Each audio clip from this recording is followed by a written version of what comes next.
Selected. Johnathan Ball's proposal. SCP-001 Johnathan Ball's proposal. Item. SCP-001. Object Class. Keter. Special Containment Procedures. To date, no adequate containment procedure has been developed to deal with the possible threat posed by SCP-001. This is due, in part, to the controversial nature of the item and debates concerning the necessity of its containment. This controversy is reflected in the item's changing object class and the procedures utilized in its containment. The current administration, despite charges of paranoia, has classed the object Keter, while requesting permission for a higher object class to be created and applied uniquely to this item, considering it to be the most dangerous of all known or possible items. The reason for this classification and changing attitudes towards SCP-001 are dealt with in the description and notes. At present, SCP-001 is located in a code-locked briefcase made of a high-tensile reinforced polymer. The room and the briefcase are monitored at all times by security cameras. The briefcase cannot be opened without unanimous special clearance from all current O5 officers. The briefcase itself is stored in a small, fully lit, single-room off-site building erected in data expunged redacted Class D personnel are posted to guard the building but may not enter without the aforementioned agreement from the O5 officers, under threat of immediate termination.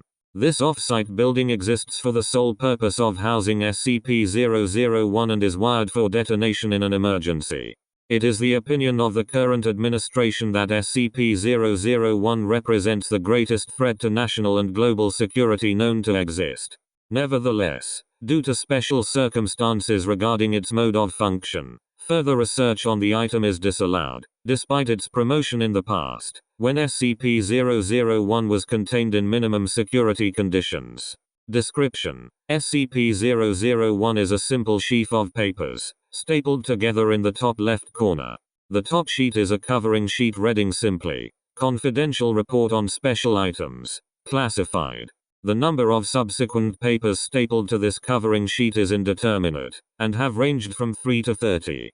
The report is unsigned and its origin is unknown. The first appearance of this report was on unknown, when it appeared on the desk of Data Expunged, deceased. The report at that time described the living room, SCP-002.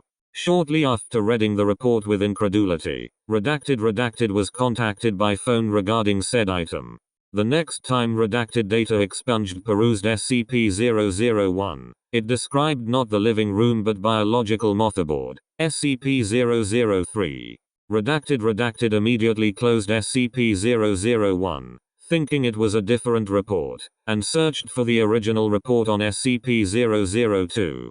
Not finding it, he again opened SCP-001, and this time it described not SCP-003 but the 12 rustic keys and the door, SCP-004. Data Expunged Redacted closed the report once more and opened it immediately, to read of skeleton key, SCP-005.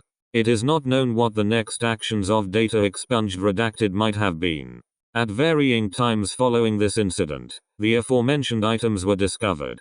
Insufficient research exists concerning the correlation between SCP-001 and all other known items. However, it has been established that every event regarding the discovery of a new SCP item has followed a report on that same item appearing beneath the cover sheet of SCP-001. The current administration regards this coincidence as proof of causal connection. Additional notes: whether SCP-001 is to be regarded as an advance warning system or whether SCP-001 itself is to be regarded as the creator of the items requiring special containment remains to be seen. However, the distinction is unimportant in the eyes of the current administration. The fact remains, no new SCP items appear unless SCP-001 is opened and read. It is for this reason that the current administration refuses to repeat the mistakes of the past, mistakes that have resulted in over 1,000 SCP items coming to the knowledge of the SCP unit. Arguments concerning the non-lethality of SCP-001 itself, its theoretically beneficial use as an SCP warning system, or its use as a progenitor of advanced biological and non-biological weapons have not swayed the current administration. nor have arguments criticizing the extreme containment procedures employed in respect to an item that displays no nefarious qualities and is not animate as such. Critics are reminded that these procedures are intended not to contain the item itself, but to isolate it from human interaction, which is to be regarded as the true threat. Although the current administration refuses to remove the object from isolation barring special authorization as noted above, past administrations have counseled daily with the item, and future administrations will no doubt counsel similar behavior. Nevertheless, it is the opinion of the current administration that, barring the destruction of SCP-001, it is to be contained until such a time when responsibility for its containment falls upon future administrations.